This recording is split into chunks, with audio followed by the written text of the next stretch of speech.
Okay guys, this is GIMP, the image editor that I like to use because it's free. It's a Photoshop, like application. The only thing is that it's harder to use than Photoshop and uglier. Um, it has a lot of features in it. It has the basics that Photoshop has.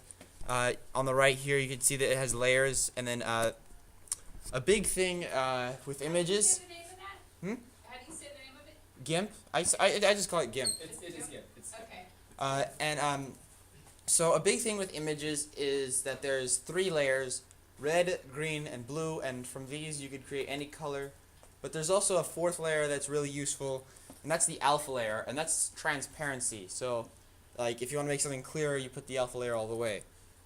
To add an alpha layer, you could right-click and then I think add alpha channel, and then now this has an alpha channel, and so when I select right there and then delete, that's what alpha looks like. That's what signifies that there's clarity there. And then here you can see the different colors. You can see red, green, and then the blue, and you can adjust these. So you can see these values here, they go all the way to 255. So it's 0 to 255, so it's 256, and there's 3 combinations, so it's like 16 million colors you can choose from. A lot of it looks black though. So the more colors you have, it's all white, and then from there 0, 0, 0 is all black. An important thing to know is that in GIMP, when you save a file, it'll automatically save to its file format. So if you want to export it to like PNG, you have to explicitly go to like File and then Export Image. But that's in GIMP 2.8. In GIMP 2.6, it's Save As. And so you use a lot of selection when editing images. And so if I only want to work in a certain area, I could just box that in, and then all of my commands, everything I do will only be in this area, and I won't affect the rest of the area. Another thing that you can do is when you go into select, you could invert it, and it'll choose everything that's not in that area. So I'll delete that. Control-Shift-A is what clears your selection, and now here comes the part that's most Photoshop-like, which is the magic wand. Fuzzy select tool. So what you basically do is you click it, and it'll automatically select the area that looks like the color, and you can see we get the bird, but it's not really, it's pretty clean. You can adjust the tolerance levels to what you want. Yeah. And so one thing you can do is if you select everything, and then you right click and then you hit select invert, now you'll have a copy of that. Then I'll go to File, Open, Convert. Now I have my disco scene, and I can paste the bird in, and then place it how I want with the and you can see that I pasted layer, and I could do it to a new layer. And since I did it to a new layer, I could... Never mind, that didn't work. And you could change the layers. You could change the background and stuff like that. You could lock the alpha channels. So you could really have a lot of layers, and you don't need to edit a layer, and it'll be protected. So anything you do will not show up on that layer. And then another cool thing is RGB channels. So you can see I'm taking away the red channel, and this is also helpful for if you're trying to Photoshop something correctly, and because what it does is it chooses colors. So right here,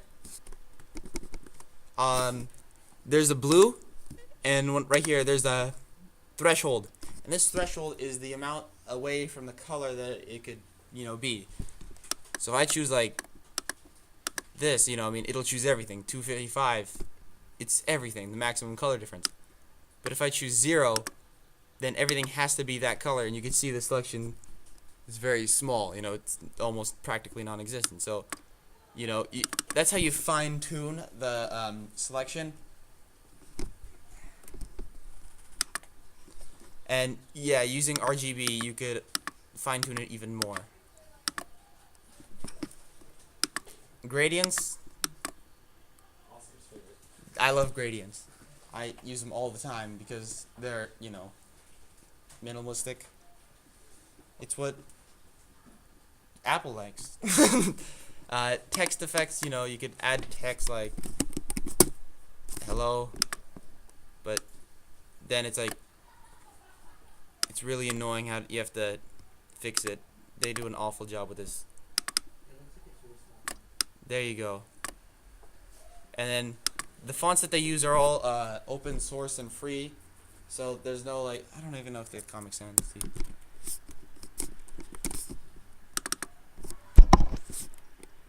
No, they don't have Comic Sans. They don't even have Comic Sans. You could tell It looks like a pig. you could tell the quality of a program if it has Comic Sans or not. That's the life fact. One of my favorite features is the what is this? Perspective tool. This allows you to change the perspective of some images. That's not that. Hold on. So look, you could change it like that. This is cool if you want to, let's say you have a road and it's 1-point perspective. I don't know if you guys learned that, but if we had engineering last year, I mean, we definitely learned about that. And so if you have a road and it's like vanishing into the distance, you could match up the points to make it look like it's on the road saying hello, or, you know, whatever profanities you want to use. And then look at that. Those are the basics of it. You know, you got your graffitis. I remember doing that in Paint when I was a kid. You got your different paintbrushes that you can use. I'm not an artist, so I basically rely on gradients and ellipse set select tool, so I could just hold on. Ooh. And then you could choose different colors for gradients. And you could even choose different gradients. So you could do, my favorite is foreground to transparent, because that always looks cool. That didn't work. Oh, there's no alpha channel, that's why, guys. Remember, you have to add an alpha channel. There we go.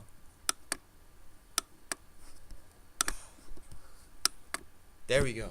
You can see it's transparent. And, you know, those are the basics of image editing. That picture is, remember that picture. That's what you're going to use in life someday.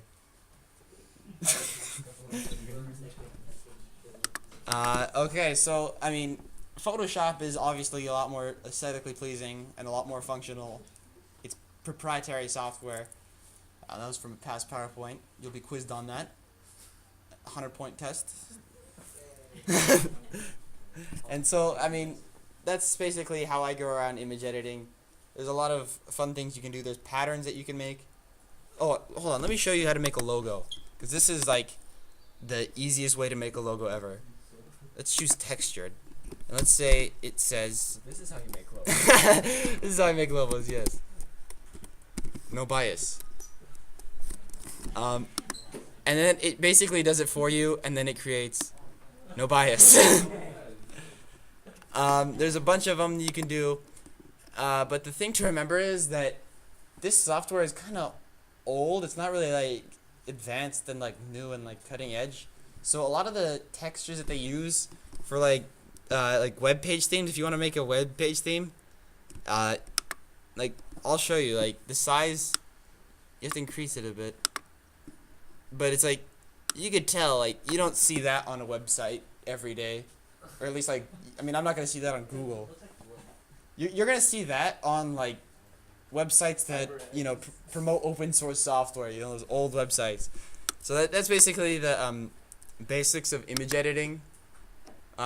I'll get into it further detail, showing how to, you know, more accurately refine your edges and be able to make Photoshop pictures of your friends doing things that they shouldn't be doing.